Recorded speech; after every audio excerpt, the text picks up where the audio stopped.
100 awis mugi-mugi mati tumunten sowan wonten sedaya. Menapa iki? Mboten badhe waras.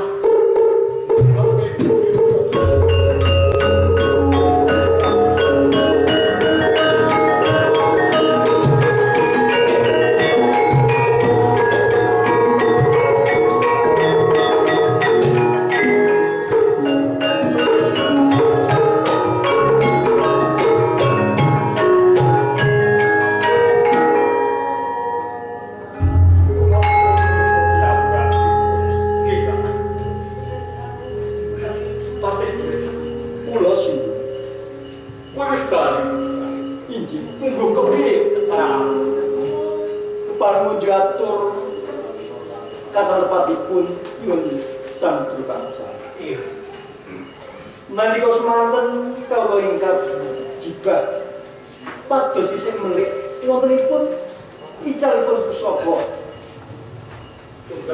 tumbak Kiai Buyut. Kula sampun wadhi wonten pundi-pundi kemawon nanging kasunyatanipun menika dereng saged manggihaken pusaka. Dadi kowe durung entuk lacak. Dereng Ana ndi matane tumbak iki? nalika semanten kula sampun pados pundi kemawon boten manggihaken sinuwun. Mobilnya menggongi kan setunggal menika diputang. Nika dari saged ngaturaken wonten pundi papanipun. Jemu. Kowe uga ora lacak. Kula nggih boten dereng mangertos mapanipun tumbak Kyai Buyut menika. Wis ora mawon.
Boten sanes ngaturaken sugeng bleteki sinuwun.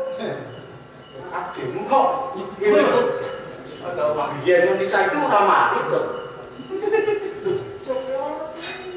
Iki ya suara menungsa ya iki wae. Sanes. Lacan. Nesake lho.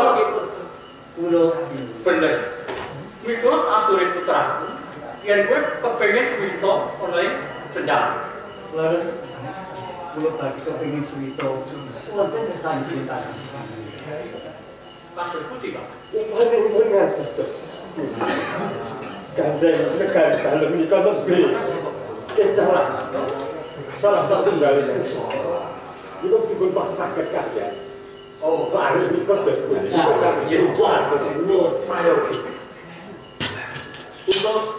Ulo langsung itu. Ini sisan gal. Yen Kuntoro bisa nyawanake tumbak kebuyen ana ngersane pun sepisan tak tompo pakitan kabeh pindho aku ora kabutan jawabake barang sirami pun piye Sinuwun kula sagah Bupati Kiai yen wis aku ojo ben dadak kepar Nek mboten temu, goleke lepas aja.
Ketemu apa ora, Kakang? Boten ketemu lah, kula lak liwat tengah alas to, Pak.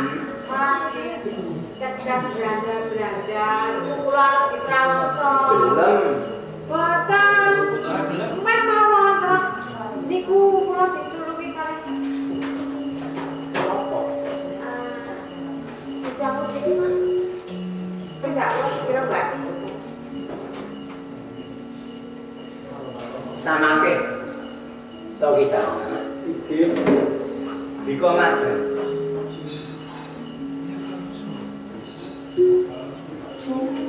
sampunipun enggak sekeca wonten padukuhan Paranggoren iki kula tingali ageman dika kabeh panjenengan traing ngawirya utawi sentana dalem panjenengan iki kula badhe walek wonten rasa panjenengan inggih Wasipun kula putra dalem ing Sendang Agung. putra dalem Sendang Oh nggih.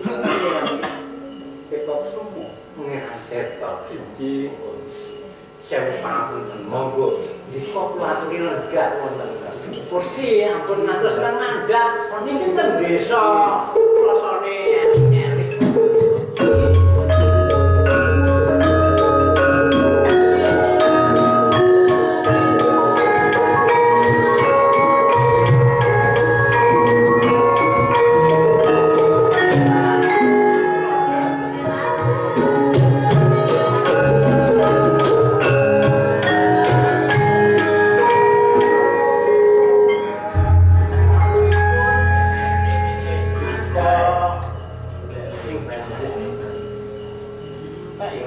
utawi mangka bilih panjenengan putra dalem ing Sendang.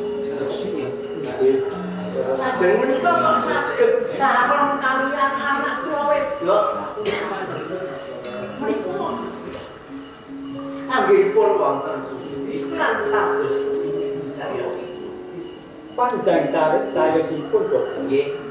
Nalika puntare wonten sak keneng wana. Anggihipun badhe upadi kang mahipun putra. Menika panggih setunggal brandal ingkang matur primono. Lajeng puntari nyuwun tulung dhumateng kula sampun tulung. Bikalingan ngganggu damel kalingan putra pun puntari nggih sampun kula serahaken. Selajengipun panjenengan kepareng rawuh wonten ing Paranggoren. Nggih.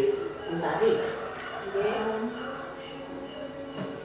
Jadi Bapak iki kok seko wae kok mandhok dhuting nang. ora jeneng ora ning pamit nalika semono ki golek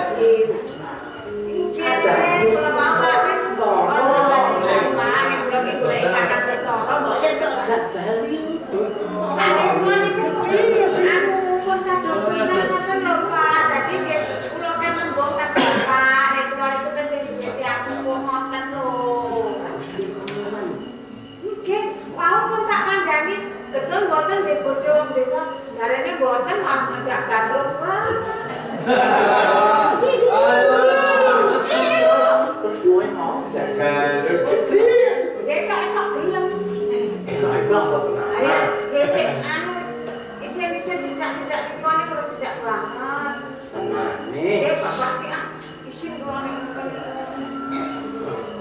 nggih Kok ganti Kapan bopo? nggih Kula nyuwun keparipun. Kutai kula dadi kula suwun nuwun ing kraton Sendang Agung. Mitra dawuh panggalipun Rama Prabu. Kula badhe dipun jenengaken Pangeran Dipati Amrah. Ing benjangipun badhe kasengaraken ngalebur jumenengan wonten ing Sendang Agung. Kutai pinangka timbangan suwange bojo menengan jiwa. nggih sewu ngapunten Gusti Pangeran menawi mboten sisip pamireng kula panjenengan badhe Terus menapa mboten badhe keduwung penggalih panjenengan dene anak kula wedok niku bocah desa mboten ngertos bosita wonten ing kraton lan kirang ing samudayanipun seserepan menapa mboten badhe damel ingsem asma panjenengan bopo kados kantula ingkang tumandhut dumateng puntang. Laetan sing gatos saged anggen kawula badhe kebayapun puntari. Ngantos supet jagat kula bopo. sedaya dawuh panjenengan saestu Iki saestu Kuntari. Gitu. Bapak dia matur mriko anake wong dhuwur. Anake sesembahan to. Ini kowe ning kono jojok micin-micinke bapak. Ya mungkin nek nggih kula diajari terbuka. Diajari puasa. Cara-cara. Inggih. Gusti Pangeran, sak sampunipun anak kula wedok Kuntari. Namun saestu kula nyuwunaken pangapunten wonten ngarsa panjenengan. Saupami benjangipun dumugi kraton Sendang Arum Kuntari lan ngasoraken dhateng asmanika bebasan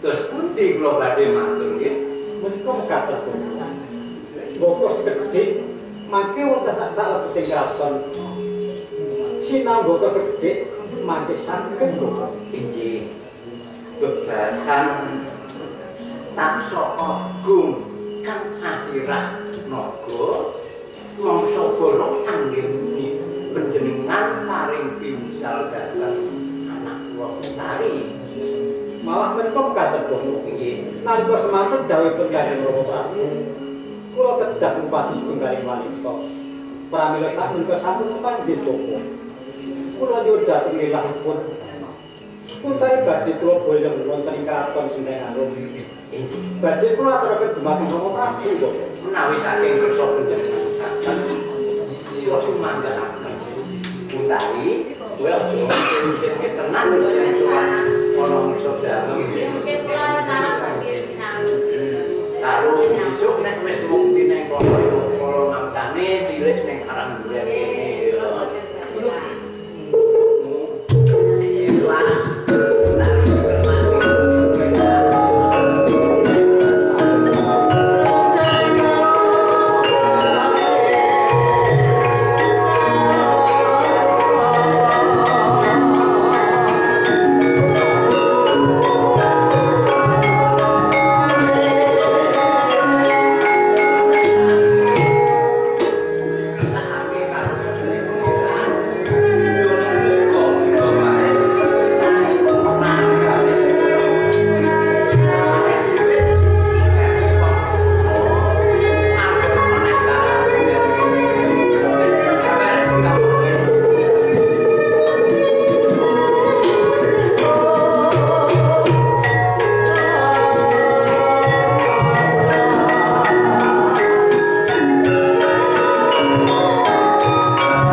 kang supaya kalau anakku supaya mundurake para prajurit ing Sendang Arum tinggi waktu dina iki anakku supaya cekel wong ya. Suara. Nalika semono Sliramu ndak dawuh supaya mundurake para prajurit kang tumeka ana ing Tapawates Kadipaten Cepogo. Banjur kepiye kaputusane? Sepapunten Kanjeng Adipati, pados saking Sidang sampun sami pados sedaya. Sampun kawon sedaya. Dadi prajurit saka Sidang wis padha mlayu sampun. Dadi akeh bombong rasane ngatiku. Yen kabeh para prajurit Sidang wis padha mlayu. Ateges penjataku bakal. Iki kan. Kula ingkang sowan Kanjeng.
Bapakmu itu tinggal. Nek ngono kowe iki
Aku Kunto, Senopati ing Kraton Sendang. Dadi kowe Kuntoro Senopati Sendang. Ayo. Ndi Sang Prabu Tekonegoro. Kudu manunggo marang. Yen kowe bisa nikah janggaku, bisa ketemu karo.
kon sendang itu. Sosok menang ini lu mau dijak aja. Jadi tiga. Iki Karena rumah kan sopo. tahun kemarin kan.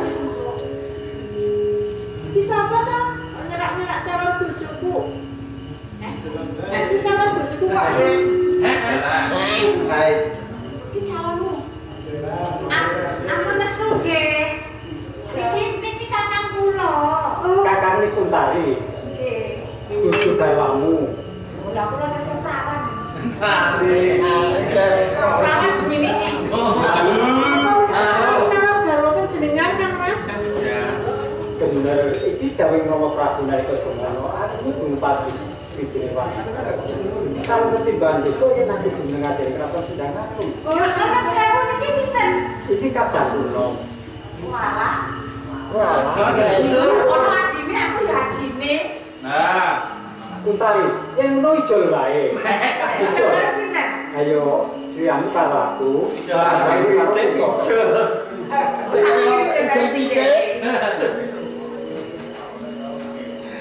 Bapak penjenengan langsung menika Mas Loro, kula.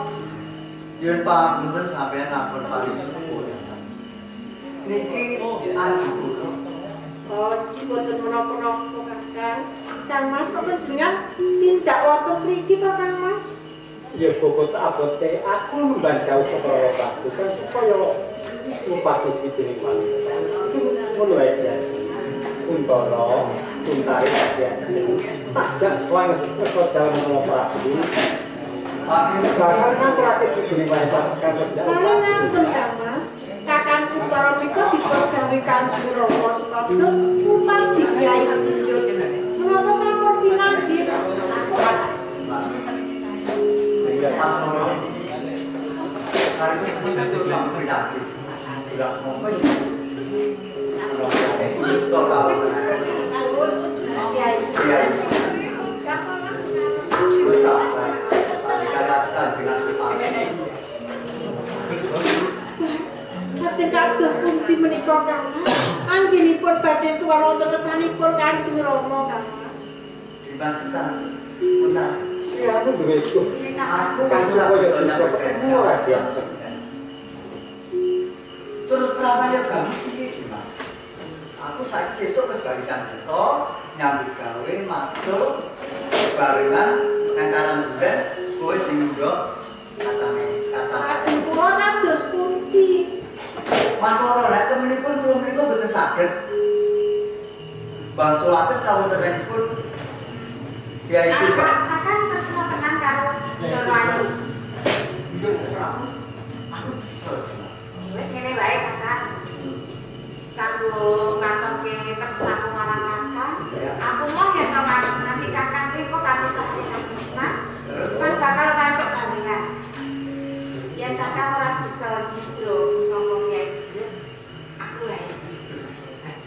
Kowe iki sawijine bocah wadon. Yo yen bocah wadon ngopo? Dengan bocah kan di Bali. Kan saya Dono, biasane niku nek wong lanang niku lak mbinake apa? Oh iya. Nek wanita niku adate mesti niki aku nganggo kan. Oh ya wis ngono wae. Ora bicara apa. Wis menawa Kakang, wis ngrasa barang kowe kendali supaya nek Kakang ketara bisa ngaturake Kyai Buyut ora sare kanjeng suwun. Oh nggih. Kula yen pamit yen tambahi saking Yen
pati kanto.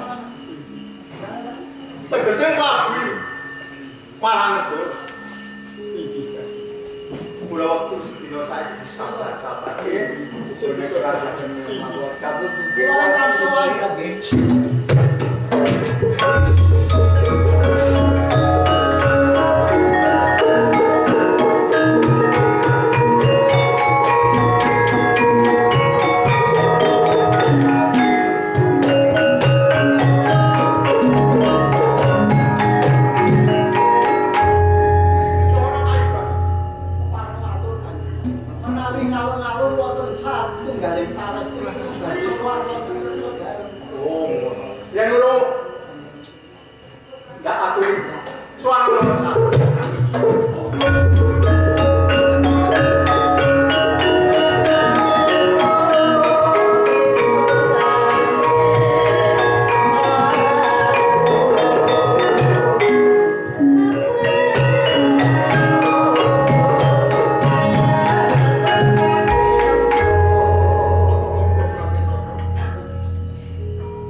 Banjur ana kawigati apa seliramu wani swarga ngersat. Saderengipun pangapunten Kanjeng Adipati. Menawi dipun keparengaken kula badhe nderek sinita. Tuanmu ana ngersat bakal surga. Patih Jaya. Seliramu ngerti. Yang waktu dina iki ana wong wadon soal ngersat kepengin cerita. Apa yang kadipaten Kemawapura iki? Isih ana pakaran kang kuat. Saya saking kawi caksana kula monggo kersanipun panjenengan kula sumakaken katon panjenengan. Benar. Kula Kanjeng Adipati. Yen sak hukum siliramu ora mung dak tompo anggon musuh. Nanging siliramu kuwi dak pundhut garwa kuwi napa garwa selir. Kula Iya. Mbak Ida. Tetes kula menika nampik namun menapa boten mriksakaken asma panjenengan. Kula menika namung saking Wong kados kaya kuwi ora mawas biasa karo. Sing baku ati nyawi antarane aku lawan ya.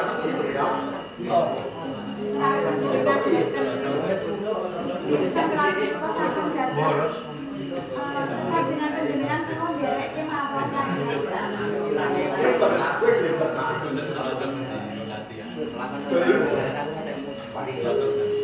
Dawuh timbal marang kowe. Derek nang kali. Ora ing taman sari. Monggo.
Ngerti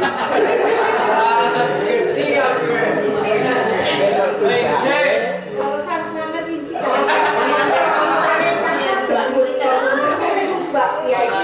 Mas Loro. Kalau itu lagi. Di persoalan itu mawon temanipun.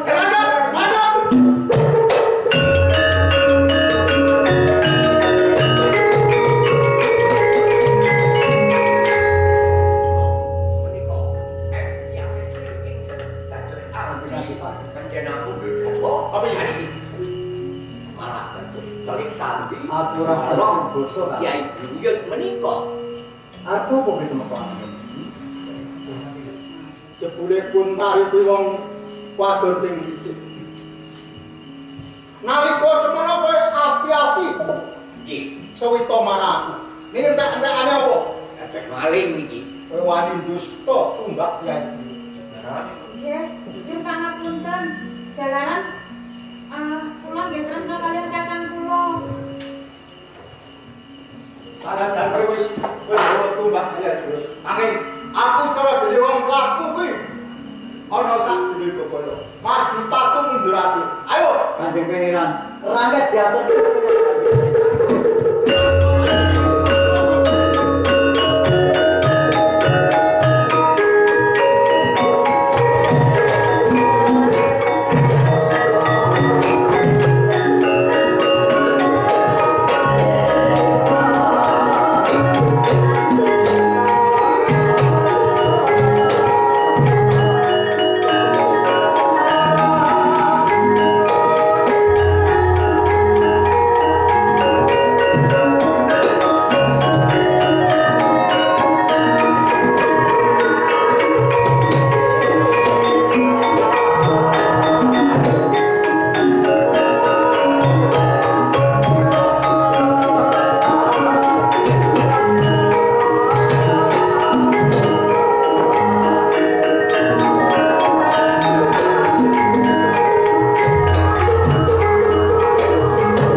Kanjeng Pangeran. Diaturke wonten ngersanipun Kanjeng Panjenengan. Wonten ngersanipun Kanjeng Adipati Yen mangkono. Sendal. Ayo diderekaken.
Prabu Sendakali.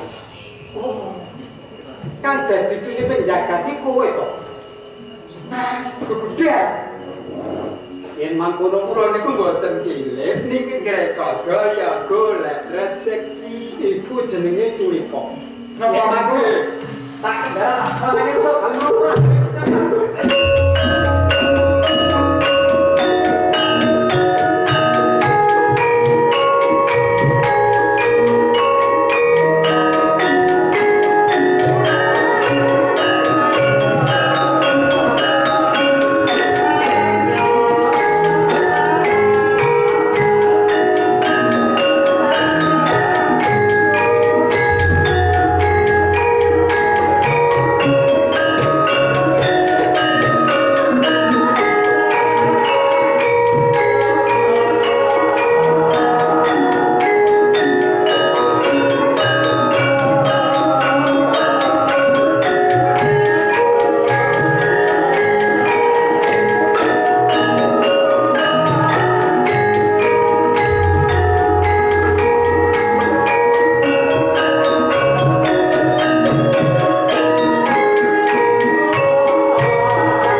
Putra menjadi itu kok.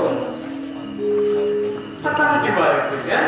Tapi dari mulai itu Purwono juga paman lawit keberanian mulai itu semua. Saya sebut panjang. Nalika semasa dari Purwono jauh kalian dulu. Ingkang sepagus. Mupados tunggaling wanita ingkang benjangipun. Ibu kita badhe kapanyan kalenggan wonten ing kraton Surakarta minangka tetangga. Menika sampun catur. Wes entuk wanita kan dadi cocok ing Yen pun ya putari lho. ucas kok. Menika saking perpapan Arang duren. Sekarang kendal. Arang duren. Ya, Itu lagi ini. nah jenenge wae yen to dadi pilihan. Kowe ngetuk Oh, tak ya ya, menenang. Gedang. Gedang kliang. Ulo. Wah, ada gedang. Nalika semono wis Ada seniwan. Nginep kae ya. ngundurake tumbak disebut kan pinangka sangka ngagungi kraton Kendhang. Ora wani boleh. Wani no. Kulo sampun saged nyuwanaken kawontenan Kiai. Engko tak oleh. Lagi Mbak Jimen iki. Sampun suwanda. Iya, Mbak Jimen. Sene mawon ge. Ya. Kamu dhewe lagi. Ana sing Dewe no. nang iso prasangka. Pegang bedam balik molor. Jaket Arep tak tutup apa entek enek tutupan untuk guber mawon. ingkang gusto tanya kena pelaksanaan. tumbak yen. Bakalan yang nabung. Jaket. Ya. Gemilang gemilang kode. Siap. Ya. Dun paling Sesasi ra dijawab. Paling bagus.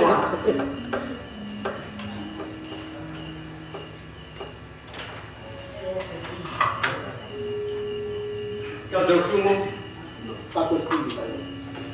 kadang kepiye wae kanthi kawasan apa wae. Kowe wis wani merentang ranasan Ya Pak Dewan. ya. Iya. Dodo kok kaketan. Gundar cinta. Saestu. Nalika semanten dok kepengin bali wonten betul. Nanging sak menika kula sampun kepikut wonten ing Prasetya. Lajeng kula sampun rumas lepat wonten resep. Pamilo pidana menawa kemawon ingkang badhe dipun sampailaken dhateng kula namung nderek. Ya. Ateges kowe wong lanang kang wani lucu lan kadhe kabeh tuwicak. Najan akeh labuh-labuhmu duk rika semono ana ing kraton Sundana. Nalika semono pari ganjaran kang murwas marang labuh Pak. Gandeng saiki kowe luput ana ing kraton Sundana. Mulai kok bakal tingsun pari itu. Yuna tapi berbohong putih lekso. Para sedaya pangandikan kandhane kula sakmenika sampun lumas lepat wonten ngersa panjenengan dalem kula namung derek kersa dalem. Ya. Pakai tahu dulu. Kipati tahu semua kepoe panjang.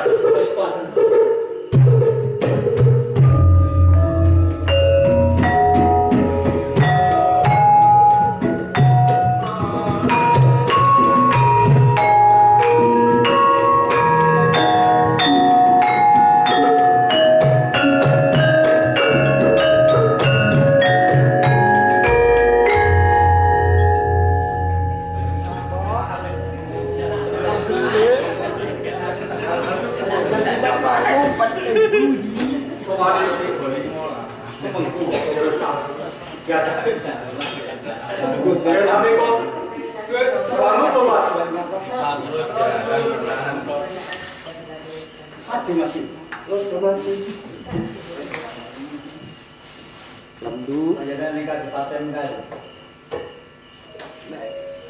Maju. Iso anak. Didawi Kanjeng Prabu maju.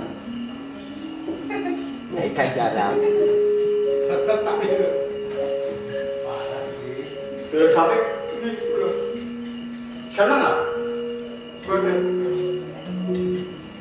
Dadi sing dadi sumber perkarane kadipaten ing Kempoko Pulau niku. Heeh. Ya. Panjen wong iki dimenangake ndek gegayuhan. Nanging caramu. Ngono. Kejelupun marang kadipaten ing Kempoko Pulau lan uga kuwi gedhe. Tahu tentang marang sejarah. Dan kau semua Aku jangan sampai kau jangan lalu Napa kula badhe matur. tak pengewan-ewan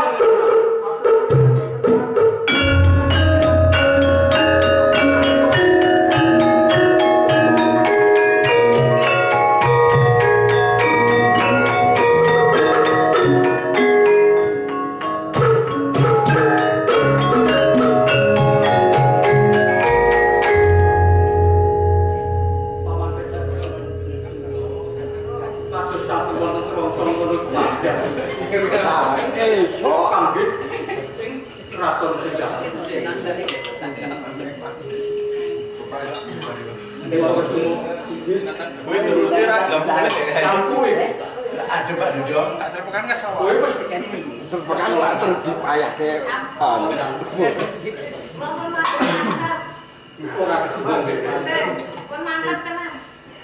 mantep wis mati.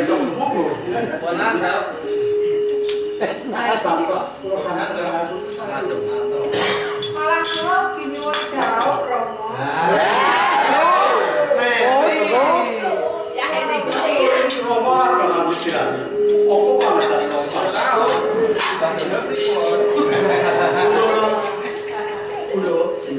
Ingsun kejering atutku dapur kakak bakal beda hari tahu.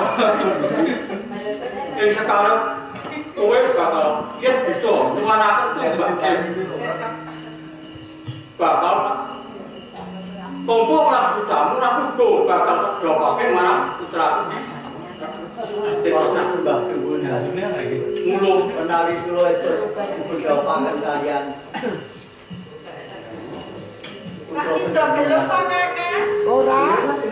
Mageto ki kula Enggak.